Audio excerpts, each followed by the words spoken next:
wasiirka amniga gudaha dalka ayaa kormeeray goob lagu aasay hub iyo lacag oo ciidamada booliisku ay ka soo saareen waxaana wasiirku uu amaanay shacabka iyo ciidamada booliiska sida ay uga wada shaqeeyeen arrintaasi waxa warbixintaasi noo diyaarisay wariyahayaga Deeqo Maxamed Axmed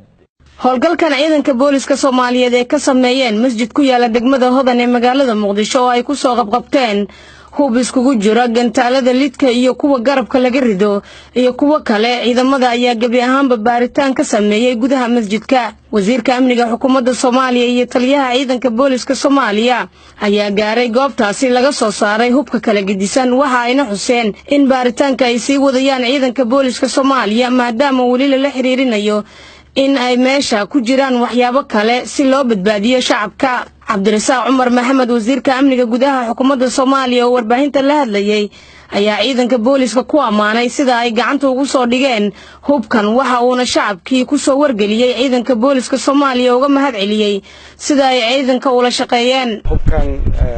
waxa lagu soo saaray xog aan ka helnay shacabka Soomaaliyeed markuu ugu horreysay waxaan rabnaa inaan u mahad celino shacabka Soomaaliyeed oo wacyigelin badan qabo waxay ka turjumaysaa runtii dagaalka lagula jiro kooxaha nabadiidka ah ee shacabka Soomaaliyeed meel walba joogaan xogtan oo ay heleen ciidanka booliiska Soomaaliyeed isla markaasna tallaabadii ugu horreysay ee ciidanka booliiska Soomaaliyeed ay sameeyeen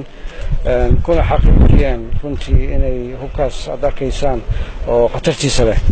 oo weli ay socoto hawshiisii inta dhimanna in meesha laga soo saaro ay soo saareen ciidanka booliiska Soomaaliyeed runtii aad iyo aad baan ugu mahad celinaynaa hawshaas muhiimka ah oo ay shacabka Soomaaliyeed u qabteen waxa kale oo rabaa inaan halkan iyadana fariin waxa kale oo la socday lacag dhan 3950 shilin oo dollar 3950 dollarka Amerikaanka ah iyo 400 oo shilin oo iyadana la haayo oo dad loo haayo iyadana meesha masaajidka laga soo saaray kullaytu waxa waaye investigation baa socon doono qofkaas iyo meelahu sababta meesha ay u taalay waxaasna kullaytu gadaal bay ka soo baxaysaa laakiin hadda muhiimadda ugu weyn waxa waaye